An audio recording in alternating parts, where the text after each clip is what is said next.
Alhamdulillah, Allah al-ma'bud al-ma'luf, yang berhak kita sembah, yang berhak kita ibadahi, sesuai dengan petunjuk baginda Rasulullah. Jangan banyak bertanya.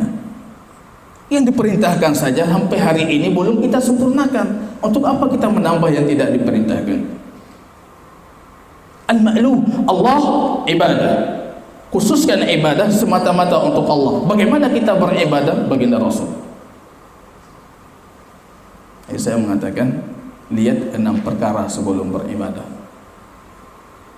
Kalau ini kita lihat, ibadah kita berani kita bertanggungjawabkan di hadapan Allah.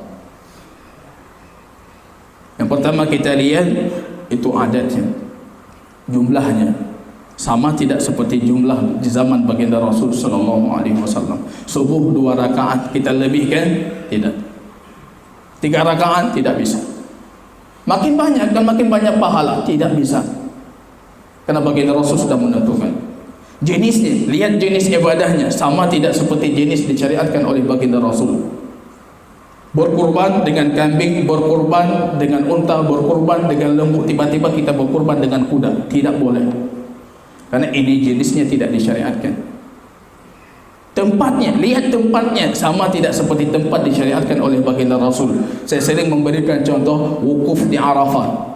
Banyak kaum muslimin tidak tahu padang Arafah, kemudian wukufnya di Masjid Namirah. Masjid itu tidak termasuk dalam padang Arafah, tidak diterima. Waktu, kalau Rasul sudah mengkhususkan waktu, waktunya kita khususkan seperti baginda Rasul. Waktu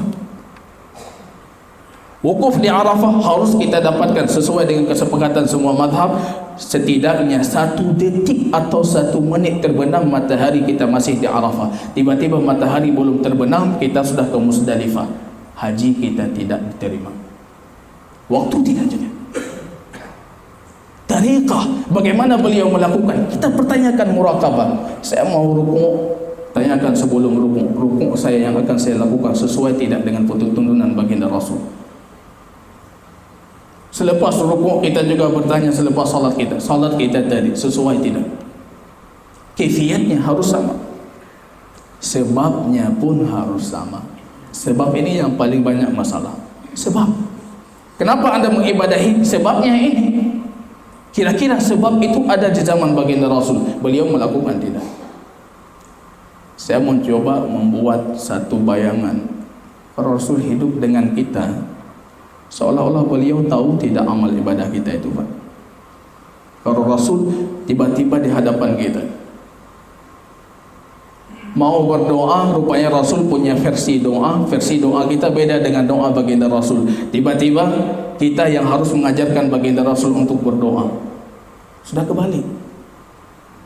Sepatutnya Rasul hadir, Rasul mencontohkan. Ini sama seperti kita.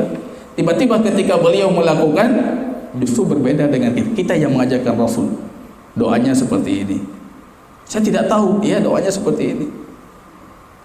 Itu Allah. Ibadah.